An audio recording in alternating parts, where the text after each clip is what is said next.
So this is the Erica Synths Graphic VCO. This is a digital oscillator with a load of different waves in it. So we're in the matrix mode, which allows you to surf through all of the different preset wavetables that are available within the Graphic VCO. So that just looks like this. So there is actually 3 modes of operation. There's the matrix mode, an AB mode and a wavetable mode. Each have their kind of benefits, but there's also a 4th mode which isn't available in this firmware. But anyway, let's just have a listen to some of the sounds of the preset wavetables.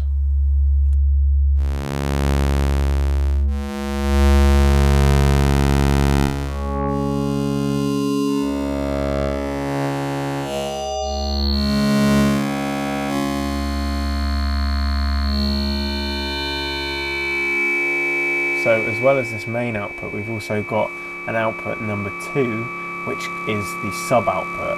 And this is a kind of highly programmable sub. So it can be semitones,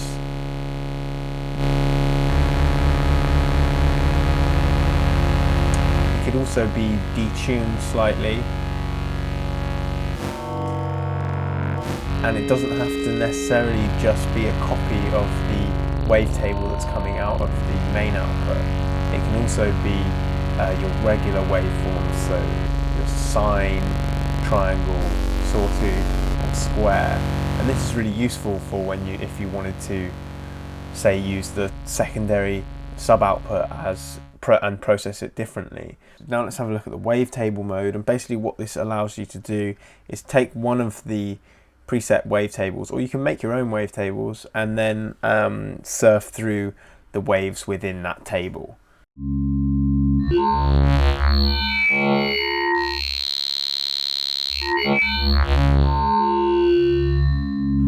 So using the wavetable mode, we're able to use the effects section a little bit more effectively. This pot here is able to manually control one of the effects parameters.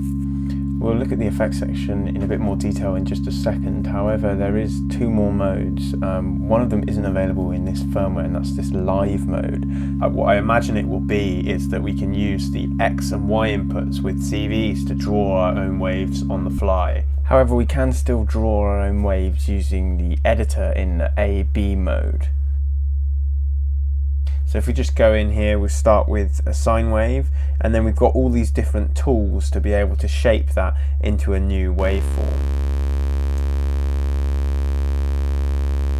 So let's just clear this wave and start from scratch. So if I just go in here and select one of these tools, so I'll just select the sine wave shaping tool. So now I can start to increase this, and you can see I can get like a portion of a sine wave, and I can change the width of that sine wave. I can go in the negative or the positive direction, but there's loads of different tools for doing this. So your sine, squares, triangles, ramps, that sort of stuff. But there's also pen tool, so that allows you to draw using these 2 knobs here. So we can go in, select, push the knob in, and then just draw a wave with the 2 knobs, obviously one controlling the X and one controlling the Y.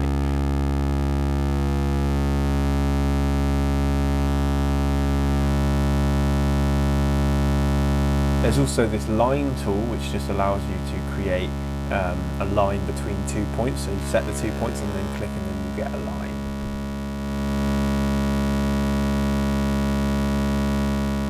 So lastly, there's this spectral tool. So what this does is allow you to see the spectral content of the waveform that you've just created. So you can go in and you can see the first 32 partials of the waveform, and then you can edit them.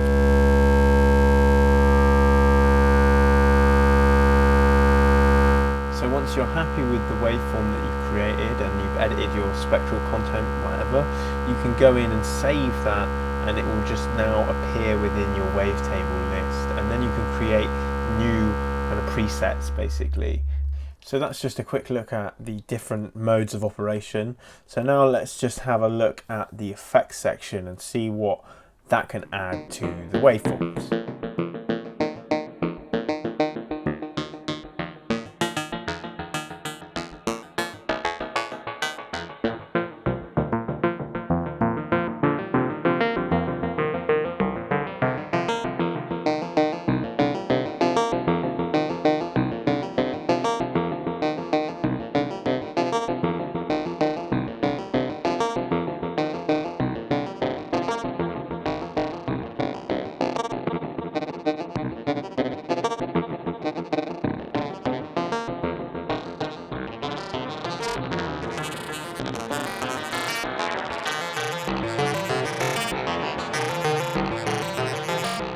So let's just have a look at the different effects that we can apply. So if we go into the effects menu, you can see here we've got different ways that we can modulate the effects.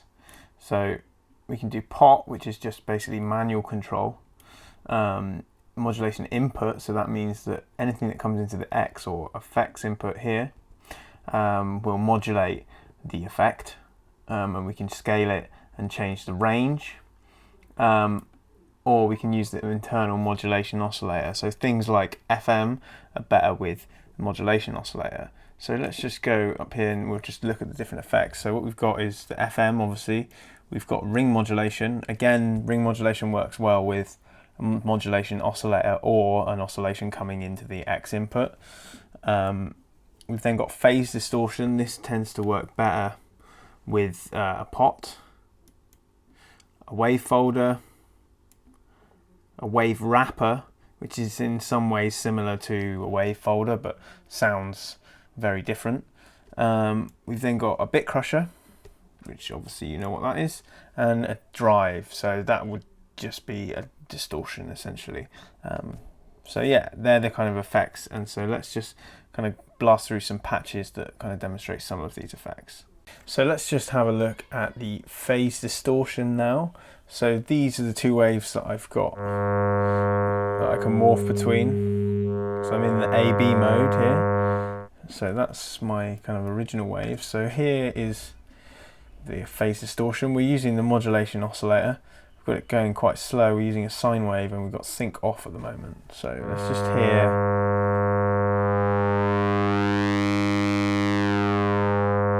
So the phase distortion sounds really nice. It's kind of almost like PWM, but you can do it on all waves, so you get much more interesting kind of sounds.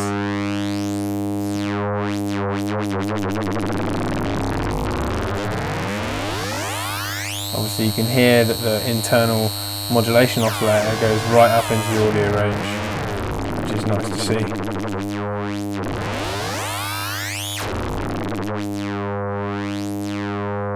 So I've got a little sequence going on here, so I'll just start that off. We've got the sub output 5 semitones down, so it's at a fifth, and it's just a sine wave. So yeah, let's just start that off and you can start to hear it. So there's my sub, and then the main line.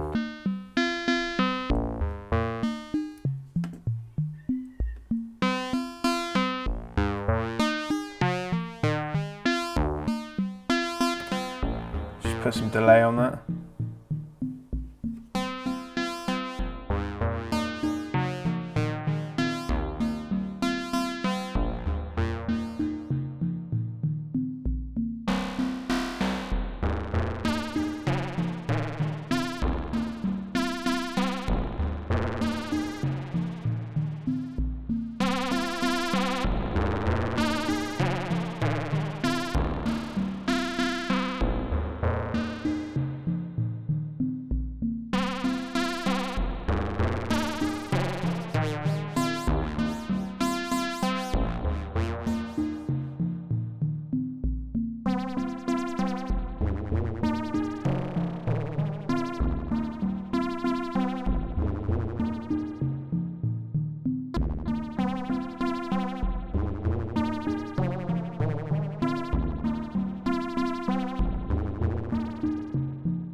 Anyway, that gives you an idea of the phase distortion. So here's a patch with the FM effect. As you can see here, we're going to be using the internal modulation oscillator. We're using a sine wave. We've synced this, but then we're also changing the ratio of sync with a modulation. So let's just start to hear what some of that sounds like. This is the raw wave. Just a little bit of delay there.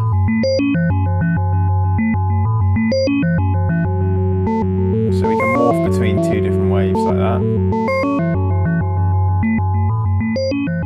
So that's what it sounds like without the FM. So if I just start to increase this, you see we've got a depth quite low. So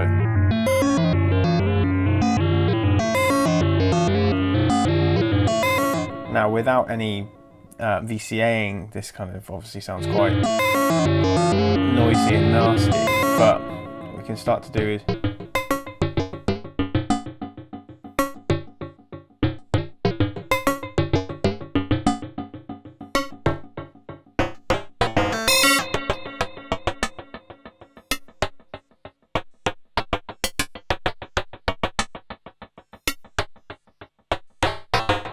and then we've also got the sub, which is coming in,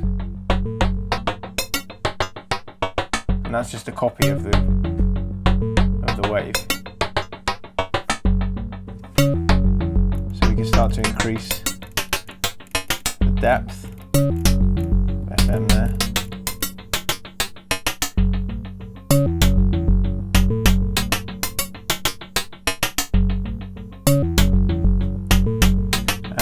We could also change the wave,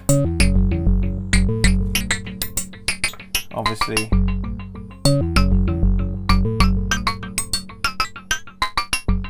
Get some quite nice kind of bellish tones out of that now. So I've just taken out the CV into here.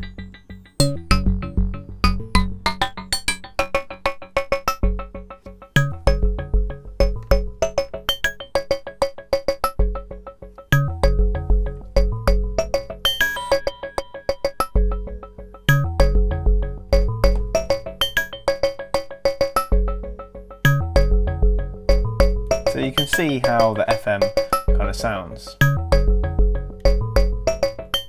So let's just flip through some of these other effects. So we've got the wave folder here, which has got a sine wave going in.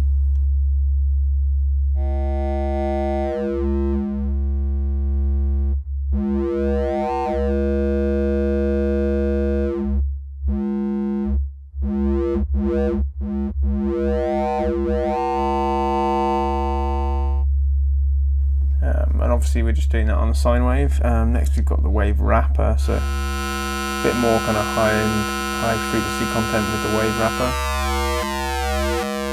There's that nice kind of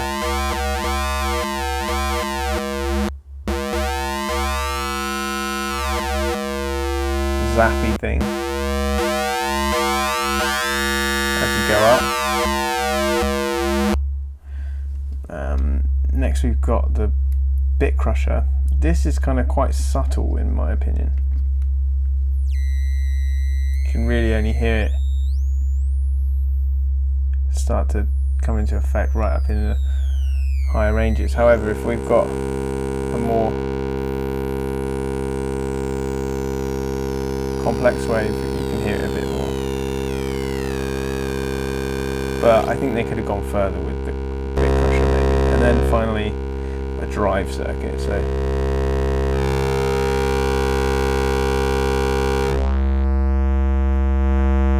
it's obviously just the sine wave, something a bit more complex.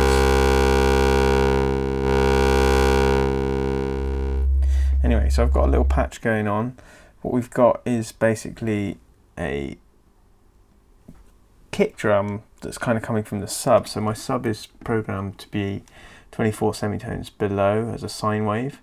I've got at the same time as when the kick is happening, I've got an envelope coming in to the input here. I've also got some pitch information, so I'm pre-mixing before I go in here. I've got pitch and envelopes coming into the volt per octave input, and that is going to be running the kind of main line. So if I start things off, you can start to hear the main line, and then I'll introduce the kick, and then I've got a snare just coming from peaks.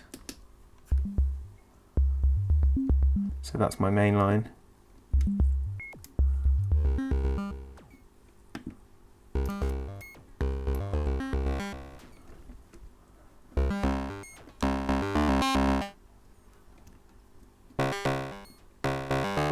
Introduce my kick.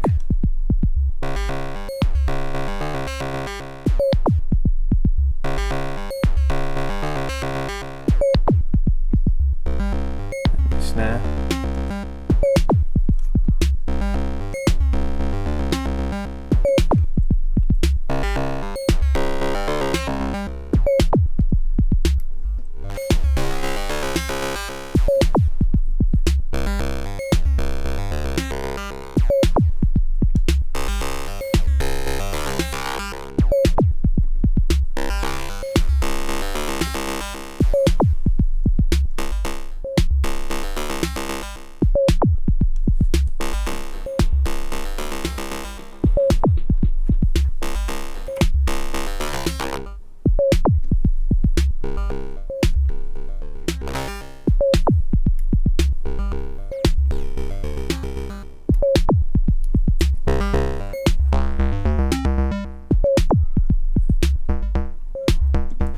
also go into the sub and mix a little bit of the main line into that.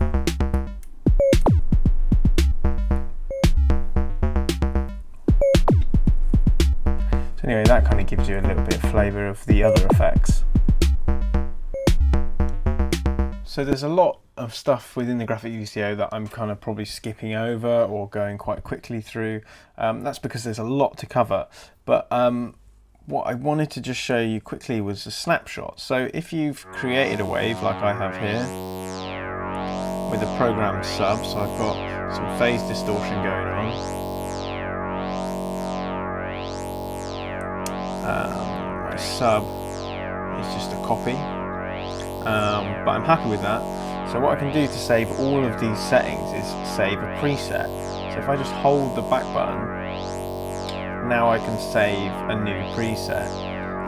But we can also go into the snapshot menu, and then there's loads of different preset waves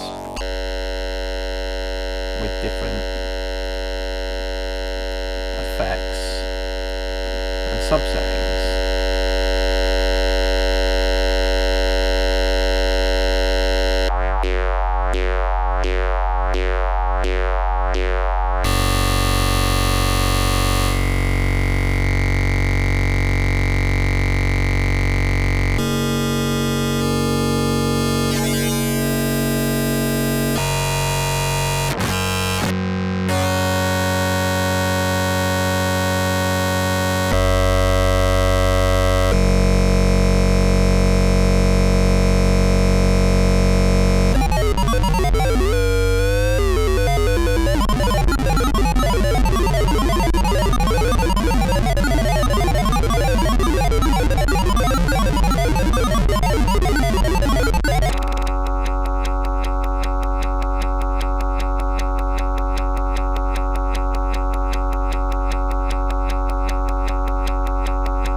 So that's just one of the ways that we can use the Graphic VCO in just snapshot mode, and that's great for kind of live, because you could set up a patch, store your snapshot, and then just bring it back up on in the live setting. So to round off a little bit, let's just talk about this interface first. So we navigate using these two knobs here.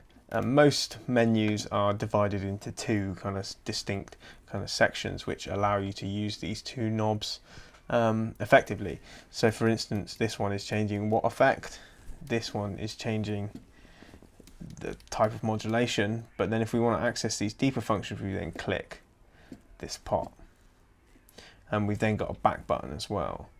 So that's similar in most menus. For instance, the sub, this one is now changing what we can change, and this one is changing the parameter of the change. So yeah, so overall I found this navigation quite simple and quick with these two. I didn't need to read a manual to figure it all out, which is obviously quite nice. There's extra kind of features that I haven't mentioned, things like quantizer. So you can quantize the incoming CV. You can have that off obviously, and then we've got a set number of scales, no user scales, which would be nice to see, and some way of kind of interfacing with choosing different notes in a scale. That would be nice. Or some kind of micro tuning scales, but I suppose you could do that if you have it off and you have a microtonal kind of input coming in. Lastly, we've got this in-out. So basically this is the CV inputs, and we can adjust the gain and the bias of each of the different CV inputs. So for instance, we can go plus or minus 10 volts, plus or minus 5, plus or minus 2 volt, 2.5, and then 1 volt. So you can really scale the CV that's coming in to work effectively with the parameters, and that's quite nice to see. Overall, the sound of the Graphic VCO is very nice. I haven't disliked any of the sounds that I can get out of it, and being able to save snapshots really quickly is really useful, because you can just be kind of surfing through stuff and go, oh, I like that one, hold the back button and then instantly save it, and then you can just instantly recall it at any point that you like. However, I did find that the drawing of my own waves was a bit kind of slow and tedious. I didn't particularly enjoy it, but there was good things about it and bad things. I think some of the wave shaping stuff, it's all very handy to have in there, and the spectral content, being able to see that and adjust that is really a nice way of being able to adjust your wave shape. But things like the pen mode is kind of like an Etch-a-Sketch, which, you know, amazing pictures can be drawn on an Etch-a-Sketch, but it takes a long time and it's not very fun. So I would find that once they introduce this live mode, it's going to be much more interesting to make your own shapes. So overall, big thumbs up on the Graphic VCO, great oscillator, loads of sounds in there, just a few little tweaks, and I think it could have been perfect.